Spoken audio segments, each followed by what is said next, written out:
кээ бир учурларда мужской роддогу затаатоочтор родительный падежде у, ю деген мүчө уланышы мүмкүн экен.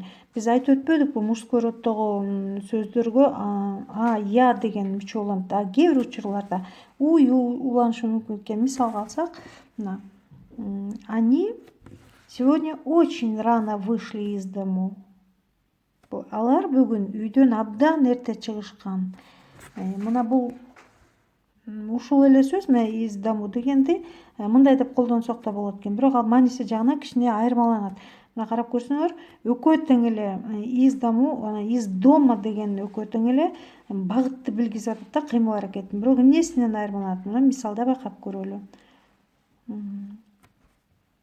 Үйдөн балдардын күлкүсү угулуп турду. Из дома доносился смех детей.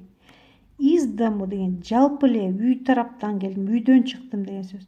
Бул из дома деген именно үйдүн ичинен чыгып атты күлкүлөр, үйдүн ичинен чыгып атты күлкүлөр угулуп турду деген сөз. Мааниси жагынан бир аз айырмаланат экен.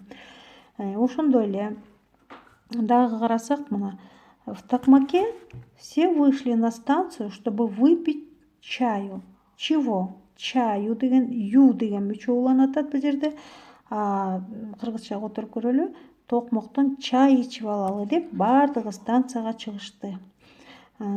Дагы бир мүчө ушул муну чая деп колдонсок да болот деп айтпадыкпы? Эмнеси менен айырмаланат экен, карап кетели. Я пригласил своего спутника выпить со мной стакан чая. Мен сапарлашымды бир стакандан чай ичип алалы деп чакырдым. Могу эмнеге мындай деп да колдонсок болот экен стакан чая, а бул жерде выпить чаю. Эмнеси менен айырмаланып атат?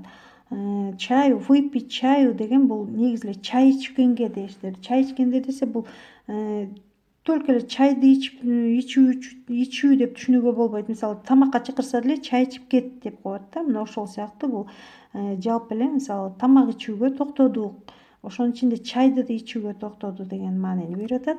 А бул жерде конкретно экинчинде так именно бир чындан бир стакандан чай ичип алалычы деп чакырды. Ошол убакта чая деген формасы колдонулат экен. Эми көңүл бургула, могул жерде мен кечээки мурунку сабакта айтып өткөм. Затаатоочтордун аягы мягкий знак менен бүтүшү мүмкүн.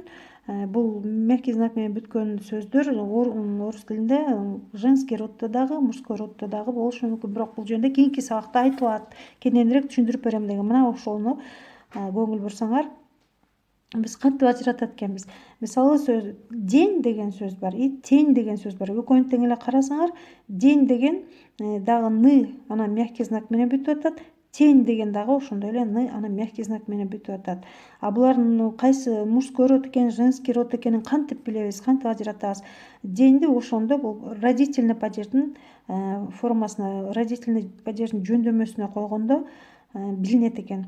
Мисалы, день деген сөз нету чего. Дня, я деген мүчө уланылып атат, а тень деген нет нигде тени. Эч жерде көлөкө жок десек, теня деп айта албайбыз. Тилде бурулбайт, ага өзү эле тени деп айтылат экен. Мына ошондо и мүчөсү уланса, бул демек женского рода. Бул женский роддогу сөз. Ошондой эле соль.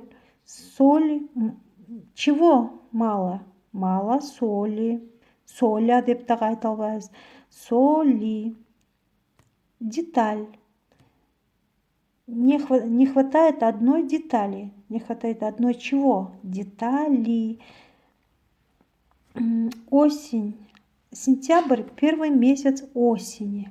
И мүчөсү осеня деп айта албайбыз, осени. Демек, родительный падежде и деген сөз уланса, мягкий знак менен бүткөн сөздөрдө ал женский родко кирет экен.